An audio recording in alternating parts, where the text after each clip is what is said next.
کا لباس سمجھے کس نے پہنایا؟ سرکار صلی اللہ تعالی وسلم۔ اللہ اپنی صفت کلام میں، اپنے کلام فرمانے میں الفاظ کا محتاج نہیں ہے، اور کلام ہی کہ کیا کسی بھی صفت میں کسی کا محتاج نہیں ہے۔ کسی بھی دیکھو اللہ تعالیٰ اگر چاہے تو اب ماں باپ، بزنس، ہمارا ہنر، ہماری صلاحیتیں یہ حصول رزق کا ذریعہ ہے کہ نہیں ہے؟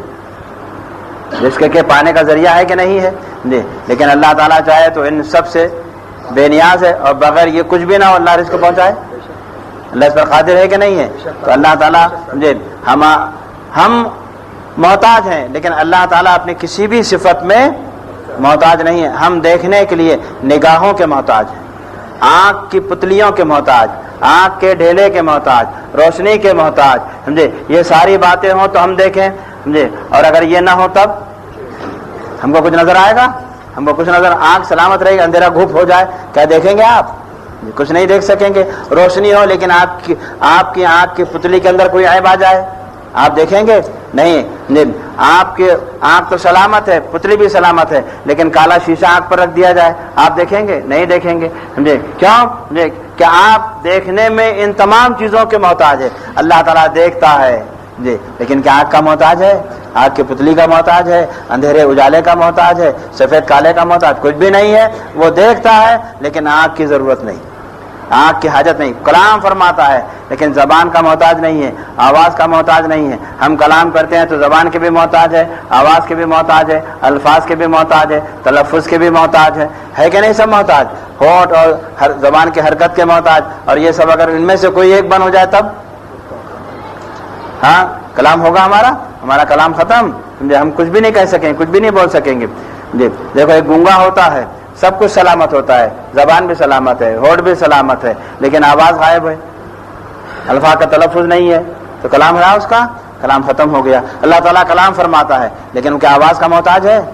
آواز کا محتاج نہیں ہے۔ زبان کا محتاج ہے؟ زبان کا محتاج نہیں ہے۔ ہونٹ کا محتاج ہے؟ نہیں، ہونٹ کا بھی محتاج نہیں۔ الفاظ تلفظ کا محتاج ہے؟ نہیں، الفاظ تلفظ۔ تو اللہ تعالیٰ کی ہر ایک صفت ایسی ہی ہے، ہر ایک صفت ایسی ہی ہے، سمجھے؟ اب آپ کہیں گے جیسے کہ حکیم لوگ کہتے ہیں پرانے حکمہ کہتے ہیں اور جدید حکمہ بھی کہتے ہیں، پر پرانے حکمہ کہتے ہیں کہ عناصر اربعہ ہے، عناصر 4 ہے، ہوا، پانی، مٹی، آگ، ان 4 سے مل کر وجود کائنات ہوا۔ اور ابھی جدید سائنس والے کہتے ہیں کہ بھی عناصر کی تعداد کو متعین کیا ہی نہیں جا سکتا۔ پہلے جس کو ایک مانا جاتا تھا وہ اب کئی کا مجموعہ ہے۔ پہلے ہوا کو ایک عنصر مانا جاتا تھا، اب وہ کئی ہواؤں کا مجموعہ ہے۔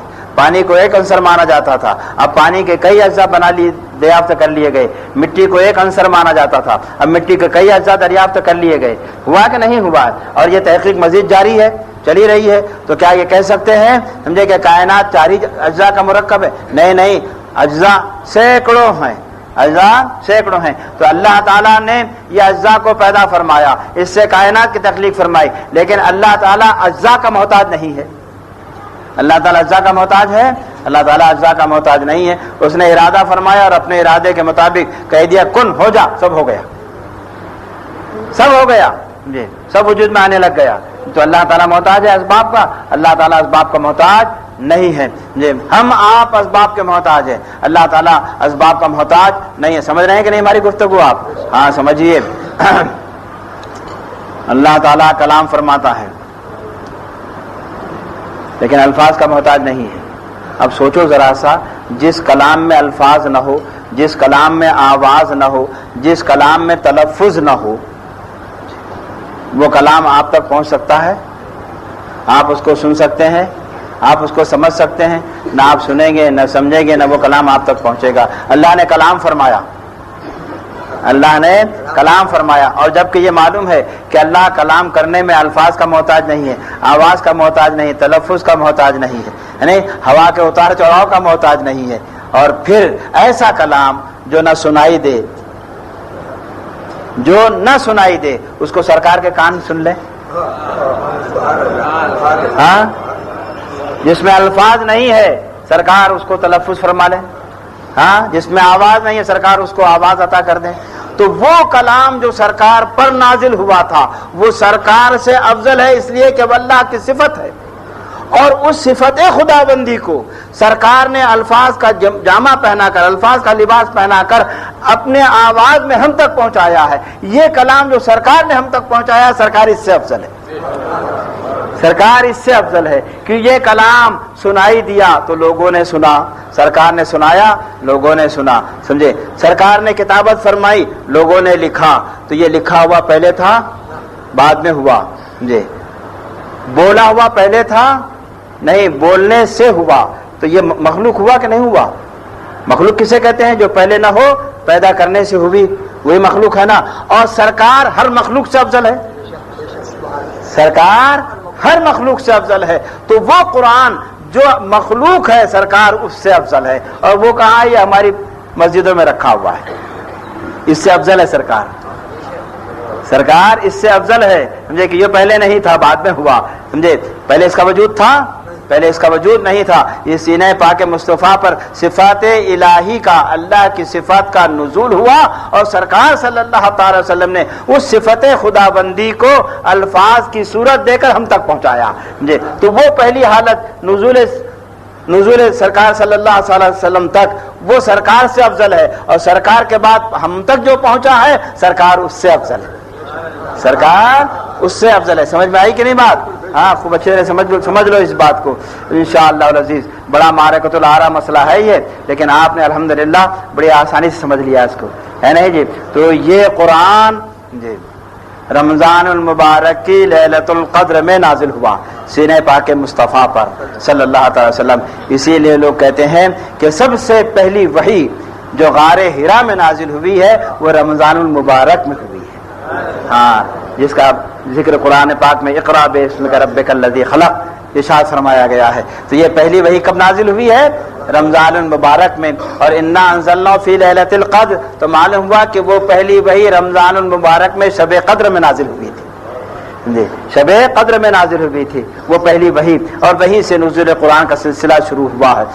مفسرین کرام فرماتے ہیں کہ سال بھر میں جتنا قرآن نازل ہونے والا ہوتا، اللہ تعالیٰ اس کو آسمان دنیا پر لیلۃ القدر میں نازل فرما دیتا، اور پھر اس کے بعد سمجھے وہ وہاں سے حسب ضرورت تھوڑا تھوڑا سینہ پاک مصطفیٰ پر نازل ہوتا رہتا، یا براہ راست نازل ہوتا یا جبریل امین کے ذریعے سے نازل ہوتا۔ نبی کا خواب، نبی جو خواب دیکھتے ہیں یہ بھی وحی الہی ہے۔ ہمارے خواب جو ہوا کرتے ہیں اس میں شیطان کے وسواس کو بھی دخل ہوتا ہے، بعض مرتبہ غلط قسم کے خواب دیکھتے ہیں کہ نہیں دیکھتے ہیں، گندے گندے خواب دیکھتے ہیں کہ نہیں دیکھتے ہیں، اس میں شیطانی اثر ہے، لیکن نبی کا خواب شیطانی اثر سے پاک ہے، سمجھے؟ اسی لیے کہا جاتا ہے کہ ہماری نیند ہمارا وضو توڑ دے، ہماری نیند ہمارا وضو توڑ دے، لیکن نبی کی نیند نبی کا وضو نہیں توڑتی ہے۔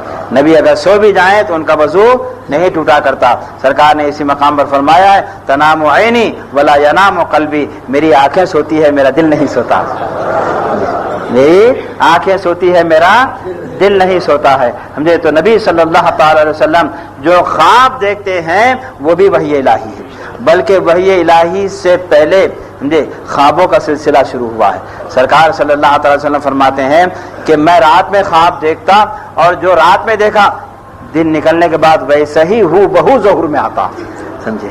تو اللہ تعالیٰ نے وحی کی ابتدا خواب سے فرمائی ہے، جو عالم رویا میں نبی صلی اللہ تعالی وسلم نے دیکھا تھا، سمجھے؟ رات میں دیکھا اور صبح ویسے ہی ظہور میں آیا، رات میں دیکھا صبح ویسے ہی ظہور میں آیا۔ اس سے نبی صلی اللہ تعالی علیہ وسلم کو، حضور صلی اللہ تعالی وسلم کو وحی الہی کی تربیت دی گئی، ہاں وحی الہی کی تربیت دی گئی، تاکہ نبی خود اپنی وحی پر اپنا اعتقاد مضبوط کر لیں۔ نبی کے لیے دیکھو ہمارا ایمان ہے کہ نہیں نبی کے وحی پر، لیکن نبی کا بھی تو ایمان ہونا چاہیے کہ نہیں؟ ہاں، اسی لیے فرمایا گیا آمن الرسول بما انزل الیہ من ربہ والمؤمنون، کہ نبی صلی اللہ تعالی وسلم ایمان لائے اس پر جو نازل ہوا تھا ان کے رب کے طرف سے، وہ بھی ایمان لائے اور مومنین بھی ایمان لائے۔ تو نبی کا پہلے اپنی خود وحی پر یقین کامل ہونا ضروری ہے، سمجھے؟ جب تو وہ لوگوں کو اس یقین کی دعوت دے گا، اس ایمان کی دعوت دے گا۔ حضرت سیدنا موسیٰ علیہ الصلوۃ والتسلیم کو جب یہ عصا کا معجزہ دیا گیا، کوہ طور پر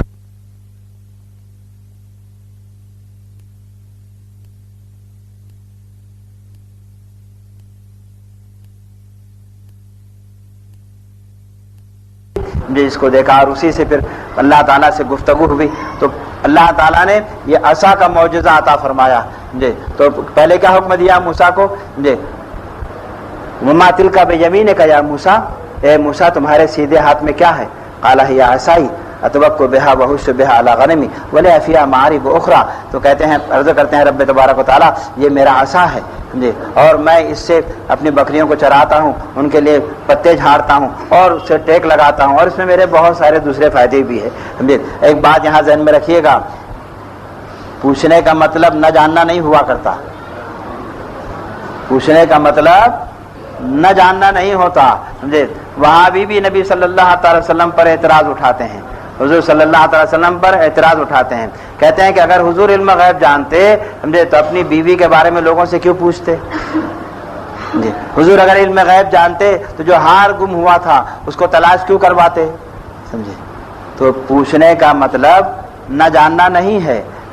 حضرت شیخ سنت رحمۃ اللہ تعالیٰ نے سے منظور نعمانی کا مناظرہ ہوا تھا تو اس نے یہی بات کہی تھی کہ حضور صلی اللہ تعالی وسلم کو اگر علم غیب ہوتا تو وہ اپنی پاک دامن بی بی حضرت عائشہ صدیقہ رضی اللہ تعالیٰ عنہ کے بارے میں صحابہ کرام سے کیوں پوچھتے. تو پوچھنے کا مطلب نہیں جانتے تھے.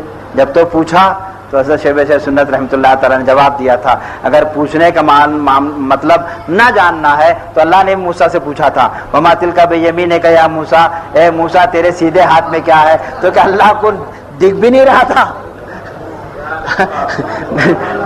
کہ اللہ کو نظر بھی نہیں آ رہا تھا جو پوچھ رہا تھا کہ تمہارے ہاتھ میں کیا ہے. تو پوچھنے کا مطلب یہ نہیں ہوا کہ نہیں جانتے، بلکہ کبھی ایسا بھی ہوتا ہے کہ جس سے پوچھا جا رہا ہے اس کی توجہ دلانا مقصود ہوتا ہے.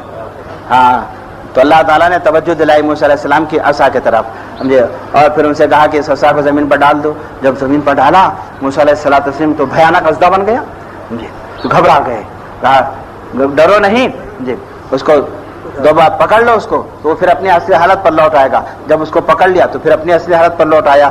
تو موسیٰ علیہ السلام کو سمجھے اپنے اس معجزے پر پہلے یقین دلا دیا گیا ہاں کہ کبھی ضرورت پڑی ہے اور تم نے فرعون کے مقابلے میں ڈالا اور تم ہی خود ڈر جاؤ. ہاں تم ہی خود ڈر جاؤ تو ایسا نہ ہو، اس لیے پہلے تم یقین کر لو. تم یقین کر لو گے تو پھر کیسا ہی موقع آیا تو تم نہیں ڈرو گے جی. تو ایسے ہی نبی صلی اللہ تعالی وسلم اپنی وحی پر پہلے خود کامل اعتبار کر لیں، یقین کر لیں. تو اللہ تعالیٰ نے اس کی تربیت سچے خوابوں سے شروع فرمائی تھی. ہاں نبی صلی اللہ علیہ وسلم کو خواب دکھائے، اسی لیے سرکار نے فرمایا ہے کہ خواب نبوت کا 40واں حصہ ہے. خواب کے سچے خواب کیا ہیں؟ ہر خواب نہیں، شیطانی خواب کو مت سمجھ لینا سمجھے.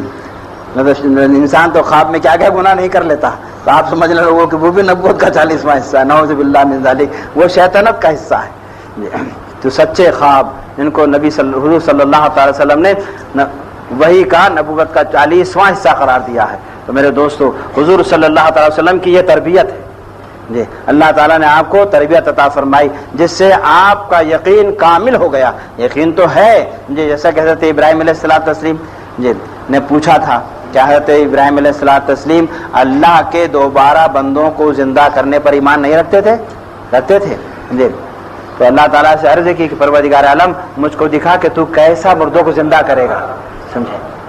تو آپ رب تبارک تعالیٰ نے فرمایا کیا تمہارا یقین نہیں ہے جی؟ تو ہاں عرض کیا پروردگار یقین تو ہے لیکن لیطمئن قلبی، میں اپنے اطمینان قلب کے لیے دیکھنا چاہتا ہوں تیری قدرت کا تماشا کہ تو کیسے زندہ کرتا ہے. تو 4 پرندوں کو لینے کا حکم دیا گیا تھا. 4 پرندے لیے گئے، ان کو خیمہ بنوایا اور کہا کہ پہاڑ کی چوٹی پر الگ الگ ان کے خیموں کو رکھ دو اور ایک ایک پرندے کا سر اپنے ہاتھ میں پکڑو اور اس پرندے کو آواز دو.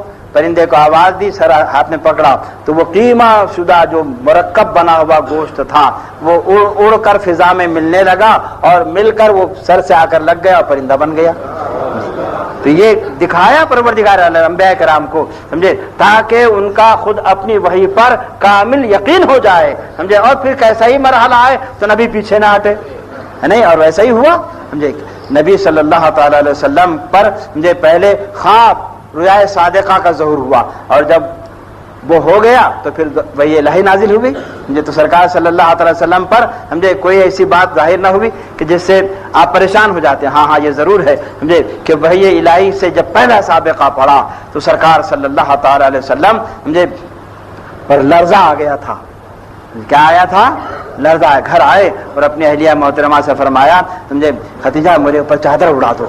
سمجھے کہا کیا بات ہے، خیریت ہے؟ تو پھر اپنے غار حرا کا جو واقعہ تھا وہ بیان کیا کہ ایسا ایسا ایک مجھ پر فرشتہ آیا اور اس نے مجھ پر یہ وحی اتاری. تو پھر انہوں نے کہا کہ مجھ کو ڈر ہے کہ کہیں میں ہلاک نہ ہو جاؤں. تو کہا نہیں نہیں، پروردگار عالم آپ کو ہلاک نہ فرمائے گا، آپ تو بے کسوں کے کس ہیں، آپ یتیموں کے ملجا و ماوا ہے.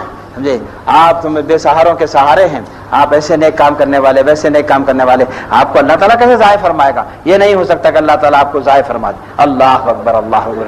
تو پھر مجھے ایک زمانہ سرکار پر ایسا گزرا کہ وہی الہی کا نزول موقوف ہو گیا. سمجھے اب وہ ایک مرتبہ جس چیز کی لذت مل گئی ہو اور پھر اس کو اگر بند کر دیا جائے تو طبیعت میں بیتابی کا عالم کیا ہوگا؟ جی تو پھر بیتابی کا عالم یہ ہوا کہ سرکار صلی اللہ تعالی وسلم اس اپنی دنیاوی زندگی سے ہی بیزار ہو گئے. سمجھے کہ وہ وحی الہی کیوں رک گئی؟ سمجھے تو سرکار کا یہ عالم تھا کہ چاہتے تھے کہ میں پہاڑوں سے اپنے آپ کو گرا کر ہلاک کر دوں. سمجھے جبریل امین آتے کہا نہیں آپ رکیے.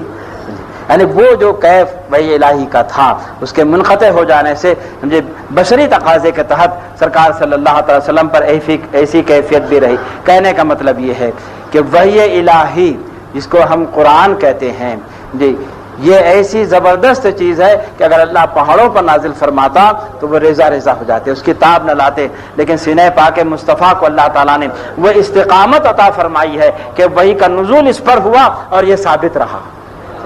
اور اس وحی الہی کو الفاظ کا لباس پہنا کر الفاظ کی صورت میں سرکار نے ہم تک پہنچایا. اب جو لوگ حضور کے وسیلے کا انکار کرتے ہیں ان سے پوچھو کہ اگر وسیلہ نہیں ہے تو قرآن کہاں ہے؟ قرآن کا وجود رہے گا؟ ارے جس کا تحمل پہاڑ میں نہیں ہے تو کیا اٹھا سکتا تھا اس کو؟ تو کہاں فنا ہو کر کس کنارے پر پہنچتا پتہ بھی نہ چلتا. یہ سرکار ہی کا وسیلہ ہے کہ قرآن ہم تک پہنچا، اور قرآن ہم تک پہنچا ایمان ہم تک پہنچا. ایمان بھی قرآن تو یہ کہتا ہے، ایمان قرآن تو کہتا ہے کیا ہے جی وشر؟ ہاں ایمان بتاتا ہے میری جان ہے یہ. قرآن ایمان بتاتا ہے ایمان ہے یہ کیا شیر اعلی حضرت کا، اور ایمان یہ کہتا ہے میری جان ہے یہ. سمجھے قرآن تو ان کو ایمان بتائے اور ایمان کہے کہ نہیں یہ تو میری جان ہے. جان ایمان ہے سرکار صلی اللہ تعالی وسلم. ایمان جن چیزوں پر لایا جاتا ہے وہ سب غیب ہے. ایمان جن چیزوں پر لایا جاتا ہے وہ سب غیب ہے. سمجھے یؤمنون بالغیب فرمایا گیا ہے نا، وہ تمام چیزوں کا تعلق کس سے ہے؟ غیب سے ہے. سمجھے اور غیب کسے کہتے ہیں؟ جس کو انسان اپنے حواس خمسہ سے نہ جان سکے، نظر سے نہ جان سکے، ناک سے سونگ کر نہ جان سکے، سن کر نہ جان سکے، چکھ کر نہ جان سکے، چھو کر نہ جان سکے. سمجھے اور انسان کے جاننے کے یہی 5 ذریعے ہیں. یہ 5 ذریعے اگر کسی کے بند ہو جائے تو کچھ جانے گا؟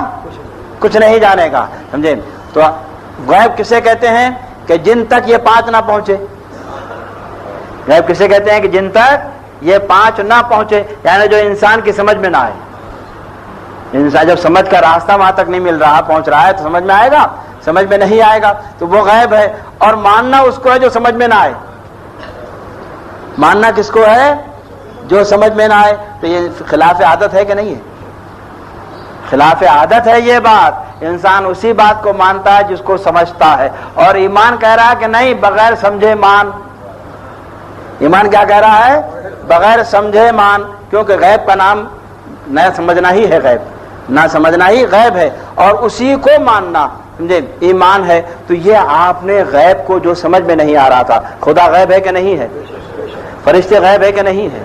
سمجھے جنت دوزخ غیب ہے کہ نہیں ہے؟ یوم آخرت غیب ہے کہ نہیں ہے؟ حشر نشر غیب ہے کہ نہیں ہے؟ یہ سب غیب ہے. سمجھے اور ان سب کو ماننا ہے. آپ تو جب قبر میں پہنچیں گے تو جب قبر کو جانیں گے، لیکن اس کے پہلے مانے ہیں، جانے نہیں ہے، مانے ہیں. حشر میں جب حشر میں پہنچیں گے، جب حشر کو جانیں گے، لیکن آج مانے ہے کہ نہیں ہے؟ اللہ تعالیٰ جہنم میں نہ پہنچائے. لیکن ایسا نہ سمجھے کہ آپ وہاں جائیں گے تو جہنم، نہیں، اللہ آپ کو بچائے، مجھ کو بھی بچائے. ہاں جنت میں جائیں گے تو جب جانیں گے. لیکن آج مان رہے کہ نہیں مان رہے؟ ہاں مان رہے کہ نہیں مان رہے؟ فرشتوں کو اس وقت دیکھیں گے جب غیب کے پردے ہماری نگاہوں سے اٹھ جائیں گے. سمجھے لیکن آج مان رہے ہیں، تو آپ بغیر جانے ان ساری باتوں کو مان رہے ہیں، تو اپنی سمجھ کا دخل ہے نہیں ہے، تو کس کے کہنے پر مان رہے ہیں؟ سرکار صلی اللہ علیہ وسلم کے کہنے پر مان رہے ہیں۔ تو پہلے آپ نے نبی کو سچا مانا، اور پھر نبی سمجھ میں آنے والی باتیں ہوئی تو ان کے کہنے پر سب کو مان لیا۔ تو مانا کس کی بات کو؟ سرکار کی۔ اسی لیے کہ ایمان کہتا ہے کہ یہ میری جان ہے، ہاں ان کی بات کو ماننا ہی ایمان ہے۔ میرے دوستو، حضور صلی اللہ تعالی وسلم کا مبارک وسیلہ اگر بیچ سے نکال لو تو نہ ایمان رہے گا نہ عمل رہے گا، سب ختم، اسلام ناپید ہو جائے گا، سمجھے؟ تو جو لوگ ڈائریکٹ والے ہیں ان سے کہو کہ پہلے اپنے ایمان کو ثابت کر بغیر حضور کے وسیلے کے۔ واللہ العظیم میں قسم کھا کر کہتا ہوں کہ اپنے آپ کو مومن نہیں ثابت کر سکے گا، کر ہی نہیں سکتا مومن ثابت، سمجھے؟ تو اسے پوچھیں گے ہم پھر کہ بتا تو نے فرشتوں کو دیکھا ہے، بتا تو نے قبر کو دیکھا ہے، سمجھے؟ بتا تو نے حشر کو دیکھا ہے، بتا تو جنت جہنم کو دیکھا ہے، سمجھے؟ جب تو نے کسی کو نہیں دیکھا تو مانا کیسے ہے؟ ہاں ماننا پڑے گا کہ سرکار کو مانا ہے نہیں؟ اسی لیے تو سرکار نے پہلے اعلان نبوت کے وقت میں اپنے کو منوایا ہے۔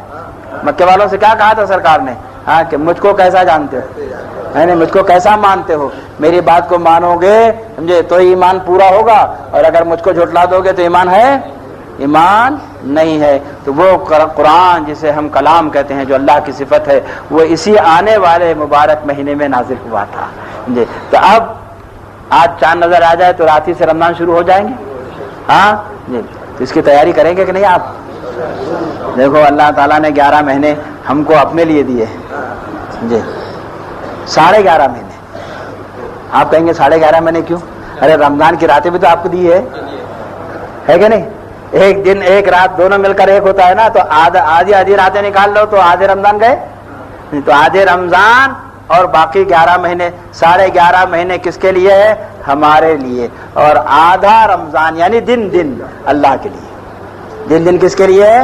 اللہ کے لیے۔ روزے کی فضیلت کے بارے میں ایک ہی حدیث ہے، سرکار سن لو، سرکار صلی اللہ تعالی وسلم فرماتے ہیں کہ اللہ تعالیٰ نے فرمایا ہے کہ ہر عمل کی جزا جو ہے وہ بیان کر دی گئی ہے، ہر عمل کی جزا، بدلہ، ثواب بیان کر دیا گیا ہے، لیکن روزے کے بارے میں حدیث شریف سرکار فرماتے ہیں کہ روزہ میرے لیے ہے اور اس کی جزا میں دوں گا۔ کیا دے گا وہ جانے،